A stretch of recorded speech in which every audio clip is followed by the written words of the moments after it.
भारत में आईएस की दस्तक। जी हां, क्या दुनिया का खतरनाक आतंकवादी संगठन आईएस भारत में दस्तक दे चुका है? मुंबई के कुछ युवकों के आईएस में शामिल होने की खबरों के बाद अब कश्मीर से आईएस का झंडा लहराने की खबर आ रही है।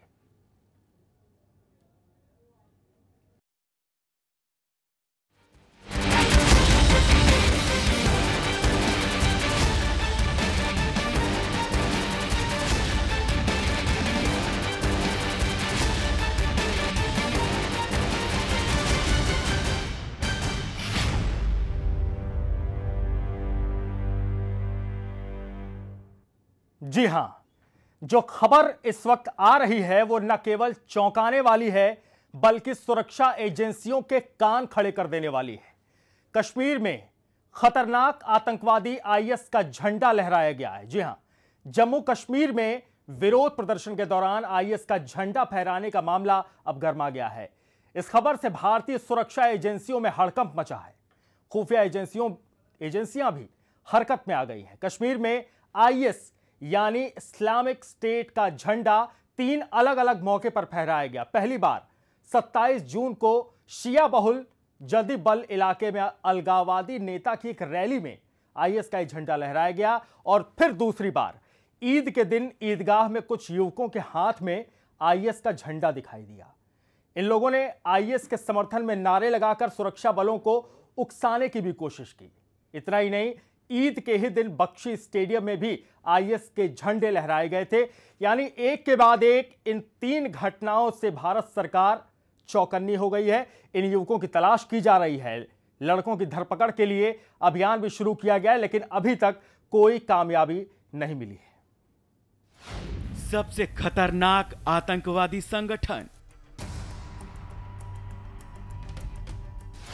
जिसने पूरी दुनिया में मचा रखा है आतंक, वो गाजर मूली की तरह काटते हैं इंसानों के सिर। उससे परेशान है दुनिया का सबसे ताकतवर देश। अब वो घुस गया है भारत में।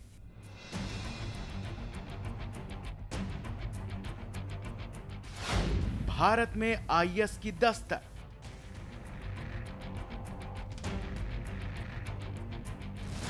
कश्मीर में आईएस का झंडा।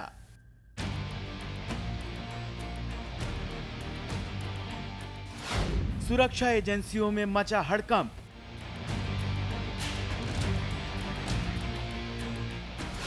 सुरक्षा एजेंसियां हरकत में। 27 जून को पहली बार लहराया आईएस का झंडा।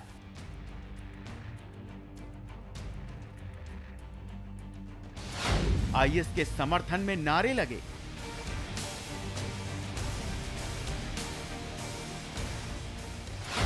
बख्शी स्टेडियम में भी आईएस के झंडे।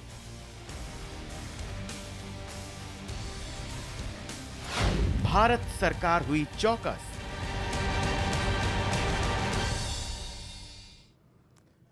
ये झंडा कोई आम झंडा नहीं है, ये दस्तक है आतंकवाद की। ये झंडा आईएस का है। जी हां, ये केवल एक चौंकाने वाली बात भर नहीं है, बल्कि यह खबर सुरक्षा एजेंसियों के कान खड़े कर देने वाली है।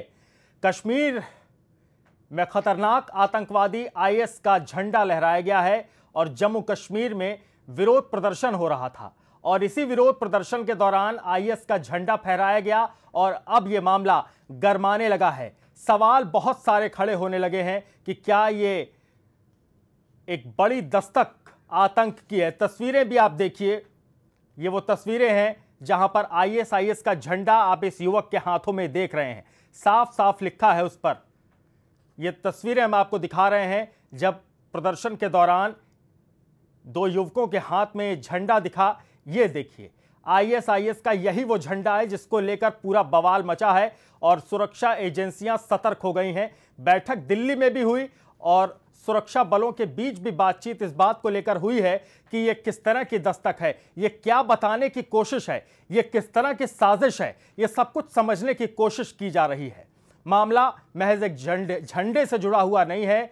सवाल देश की सुरक्षा का है, देश में अमन और शांति से जुड़ा हुआ यह मसला है जिसको तोड़ने की फिराक आईएसआईएस कर सकता है और इसी फिराक की तफ्तीश में सुरक्षा बल भी लगे हुए हैं। दिल्ली से लेकर कश्मीर तक इस बात को लेकर अब चर्चा आम हो चली है। आईएसआईएस का ये झंडा क्या कहता है, किस तरफ इशारे करता है, क्या ये एक बड़ी दस्तक है, कितनी गंभीर हो सकती है ये दस्तक और इस साजिश का मकसद क्या हो सकता है। बहुत सारे सवाल इन झंडों के इर्द गिर्द और इस तस्वीर के इर्द गिर्द घूमते हुए नजर आ रहे हैं। ये देखिए, यहां पर सुरक्षा बल हैं, इनको उकसाने की दरअसल ये कोशिश हो सकती है, कोशिश है ये उकसाने की। साफ तौर पर आप देख रहे हैं कि सुरक्षा बल यहां पर खड़े हैं और सामने ये युवक आईएसआईएस का झंडा है। ये जो झंडा आप देख रहे हैं इस युवक के हाथ में, ये आईएसआईएस का झंडा है और इसी झंडे को लेकर पूरा बवाल और बहुत सारे सवाल साथ खड़े हो रहे हैं कि ये किस तरह के उकसावे की साजिश है, क्या करना चाहता है आईएसआईएस, क्या है आईएसआईएस का मोटिव। ये बहुत सारे सवाल खड़े होते हैं। सियासतदानों से लेकर सुरक्षा बलों तक और देश की सुरक्षा एजेंसियों तक में इस बात को लेकर हलचल है और सवाल आईएसआईएस के जरिए एक बड़े आतंकवाद की साजिश की तरफ इशारा कर रही हैं। क्या पाकिस्तान की यह साजिश है, कैसे मानेगा पाकिस्तान, ये बहुत सारे सवाल इस मसले के इर्द गिर्द घूम रहे हैं। ये सुरक्षा बलों के सामने आईएसआईएस का झंडा लहराते हुए इस युवक की तस्वीर को देखकर यह अंदाजा लगाया जा सकता है कि कितने खतरनाक ये मकसद है और ये किस तरह का मैसेज है जो इस झंडे को लहरा कर दिया जा रहा है। एक बार नहीं, कई बार, दो से ज्यादा बार इस तरह की हरकत की जा चुकी है और इस तरह के झंडे देखे जा चुके हैं। लिहाजा भारतीय सुरक्षा एजेंसियां चौकन्नी हैं, सतर्क हो चुकी हैं और एक हड़कंप सा मचा है।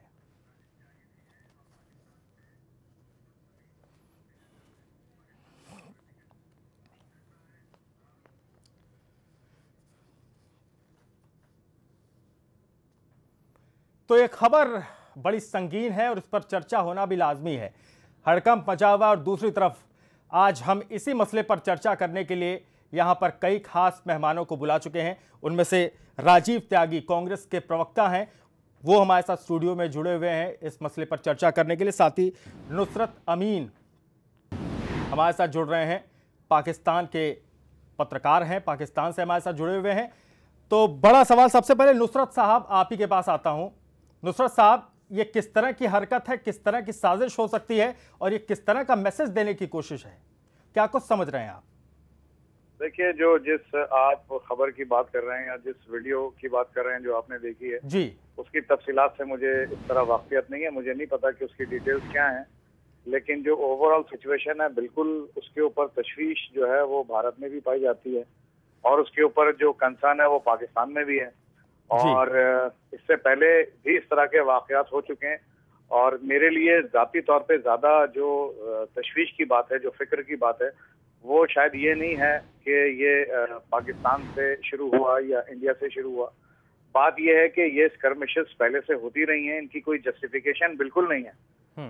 मामलात होते रहे, ये मनमोहन जी के दौर में भी होते रहे, कांग्रेस के दौर में, ये उससे पहले भी होते रहे, लेकिन इस मर्तबा इसमें संगीनी क्यों आ रही है, इस मर्तबा इसमें तशवीश क्यों आ रही है। यहाँ पर मैं एक छोटी सी बात ये जरूर कहूंगा कि यहाँ पर बहुत से पॉलिटिकल एनालिस्ट ये कहते रहे कि मोदी जी की सरकार अगर आ गई तो पाकिस्तानियों को कोई फिक्र करने की जरूरत नहीं है क्योंकि वो उस तरीके के प्राइम मिनिस्टर नहीं होंगे जिस तरह का उनके बारे में फिक्र किया जा रहा है, जैसा उनके बारे में खदशे का इजहार किया जा रहा है। लेकिन मुझे ऐसा लग रहा है कि ऐसा कहने वाले थोड़ी देर के लिए अब खामोश हो जाएंगे, थोड़ी देर के लिए उनकी बातें सुनने वाले नहीं होंगे, क्योंकि ऐसा लग रहा है कि चाहे गलती पाकिस्तान की है, अगर फर्ज कीजिए कि मैं बहैसियत पाकिस्तानी ये मान लेता हूं कि जी पाकिस्तान से कोई चूक हुई होगी, ठीक है, तो ये चूक जाहिर है पहले भी हुई थी, लेकिन उसमें टॉलरेंस का जो लेवल है मुझे लग रहा है कि बिल्कुल जीरो है। और ये मैं नहीं समझता कि ये हुकूमत की या किसी फौज की क़यादत की तरफ से ये चीजें शुरू होती हैं। ये इंडिविजुअल एक्ट्स होते हैं, इंडिविजुअल एक्ट्स आमने सामने जो लोग पहरा दे रहे होते हैं एक दूसरे की आंखों में आंखें डाल के, उनके दरमियान कुछ सब्जेक्टिव किस्म के। नुसरत साहब, आप कह रहे हैं कि सरकार इस तरह की परिस्थितियों से निपटने में सक्षम नहीं, क्या? मुझे लगता है कि इस मर्तबा जो भारत का एटीट्यूड है वो एग्रेसिव है पहले के मुकाबले में। मैं ये नहीं कह रहा कि एग्रेसिव होना चाहिए या नहीं, मैं ये कह रहा हूं कि पहले के मुकाबले में मोदी सरकार दूसरी सरकार के मुकाबले में बहुत ज्यादा एग्रेसिव है, उनके अज़ाइम बहुत जारहाना लग रहे हैं। ठीक है, राजीव त्यागी जी, आप कितना इत्तेफाक रखते हैं इन बातों से? देखिए, जो इन्होंने कहा है उसमें एक चीज़ मैं जोड़ना चाहूँगा। पाकिस्तान हिंदुस्तान का जो प्रॉब्लम है वो बहुत पुराने दिनों से, पुरातन दिनों से, सन 47 से ये प्रॉब्लम चली आ रही है। इस प्रॉब्लम को सॉल्व करने के लिए निश्चित रूप से एक पॉलिटिकल प्रोसेस चाहिए। हमारे देश में पॉलिटिकल प्रोसेस से प्रजातंत्र जीवित है, जिसकी वजह से हमारे देश में पार्टियां अपना नेता चुनती हैं। नेता चुनने के बाद लोग बाग उन नेताओं के नाम पे मोहर लगा करके प्रधानमंत्री के पद का गठन करते हैं। पाकिस्तान की दिक्कत यह है कि पाकिस्तान के यहाँ पॉलिटिकल प्रोसेस नहीं है। सन 47 से लेकर आज तक कभी पॉलिटिकल प्रोसेस स्थायी नहीं रहा है। और जिस तरह से पॉलिटिकल प्रोसेस में दखल है सेना का, कट्टरपंथी जमातों का और साथ साथ ISI का, तो ये चिंता का विषय पाकिस्तान के लिए है।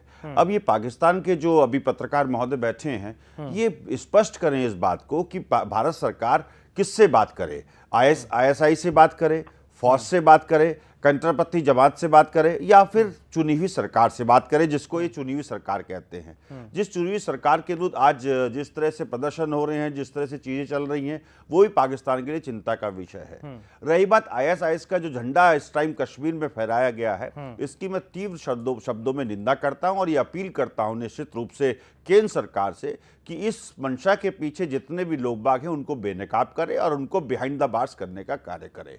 ये बिल्कुल भी टॉलरेट नहीं होगा कि हमारे ही देश में, हमारे ही विरोध में कोई झंडा इस तरह से लहराए। कारण यह है कि कारण इसमें बहुत स्पष्ट है कि जिस जमात को पूरा विश्व बिरादरी आतंकवादी संगठन मानता है, उस का झंडा फहराना हमारे देश में बिल्कुल भी अलाउ नहीं होना चाहिए। और निश्चित रूप से एक केंद्रीय सुरक्षा एजेंसी इसकी चूक है कहीं ना कहीं, जो इस तरह की वाकया कश्मीर में हो रहे हैं। रही बात जवाब देने की या ना देने की, निश्चित रूप से सन 47 के बाद से आज तक जब भी पाकिस्तान ने सीमा पर गोलाबारी की है, प्रत्येक प्रधानमंत्री ने, प्रत्येक सरकार ने कड़ाई से जवाब दिया, इसमें कहीं कोई दो राय नहीं है।